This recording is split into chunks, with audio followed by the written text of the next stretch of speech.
CBI, அமலாக்கத்துறை, NIA உள்ளிட்ட மத்திய விசாரணை அமைப்புகள் எந்த கணினியையும் உளவு பார்க்கவும் பறிமுதல் செய்யவும் அதிகாரம் வழங்கும் புதிய அறிவிக்கையை மத்திய உள்துறை அமைச்சகம் வெளியிட்டுள்ளது. இந்தியாவின் இறையாண்மை, நம்பகத்தன்மை, பாதுகாப்பு, பொது ஒழுங்கு மற்றும் அயல் நாடுகளுடனான நட்புறவை பாதுகாப்பது, இவைகளை மீறும் வகையில் குற்றங்கள் இழைக்கப்படுவதை தடுப்பது அல்லது அது தொடர்பாக விசாரணை நடத்துவதற்கு தேவை என மத்திய அரசு நிறைவாக கருதும் போது தகவல்களை இடைமறிக்கும் அதிகாரத்தை விசாரணை அமைப்புகளுக்கு வழங்கலாம் என தகவல் தொழில்நுட்ப சட்டத்தின் 69 உட்பிரிவு 1 கூறுகின்றது. இந்த பிரிவின் கீழ் மத்திய உள்துறை அமைச்சகம் மத்திய விசாரணை அமைப்புகளுக்கு முன் எப்போதும் இல்லாத அதிகாரத்தை வழங்கி தற்போது அறிக்கை வெளியிட்டுள்ளது. கணினிகளை கண்காணித்தல், கணினிகளில் சேமிக்கப்பட்டுள்ள தகவல்கள் மற்றும் அவற்றின் மூலம் மேற்கொள்ளப்படும் தகவல் போக்குவரத்தை இடைமறித்தல், படித்தல், பறிமுதல் செய்தல் உள்ளிட்ட அதிகாரங்கள் 10 மத்திய விசாரணை அமைப்புகளுக்கு வழங்கப்பட்டுள்ளன.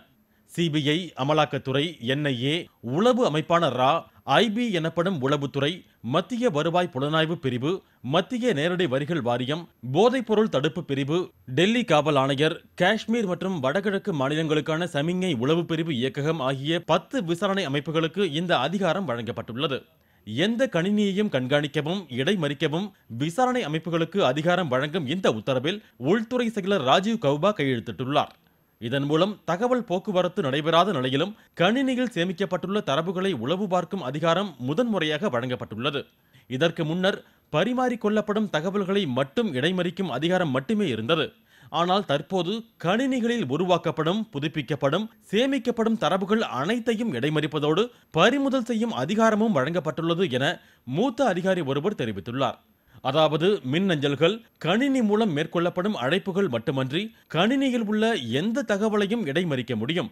கணினிகள் உள்ளிட்ட கருவிகளை பறிமுதல் செய்யும் அதிகாரமும் விசாரணை அமைப்புகளுக்கு உண்டு.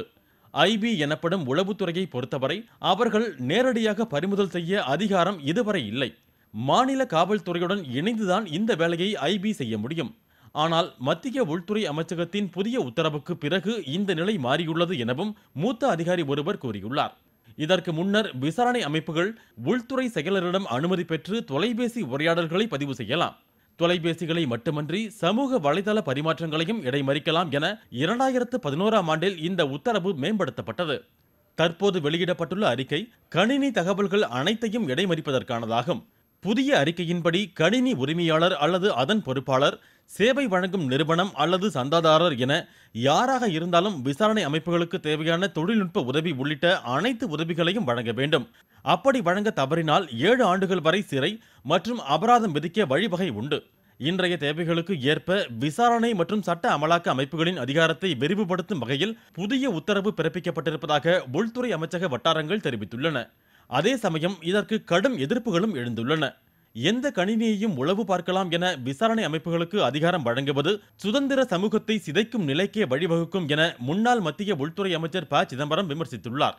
ஒவ்வொரு குடிமகனையும் உளவு பார்க்கும் அதிகாரம் என்பது அரசமைப்பு சட்டத்திற்கும் அந்தரங்கம் பேணும் உரிமை தொடர்பான உச்சநீதிமன்ற தீர்ப்புக்கும் ஆதார் வழக்கின் தீர்ப்புக்கும் தொலைபேசி உரையாடல்களை பதிவு செய்வதற்கான வழிகாட்டு நெறிமுறைகளுக்கும் எதிரானது என மார்க்சிஸ்ட் பொதுச் செயலாளர் சீதாராம் யெச்சூரி கூறியுள்ளார்.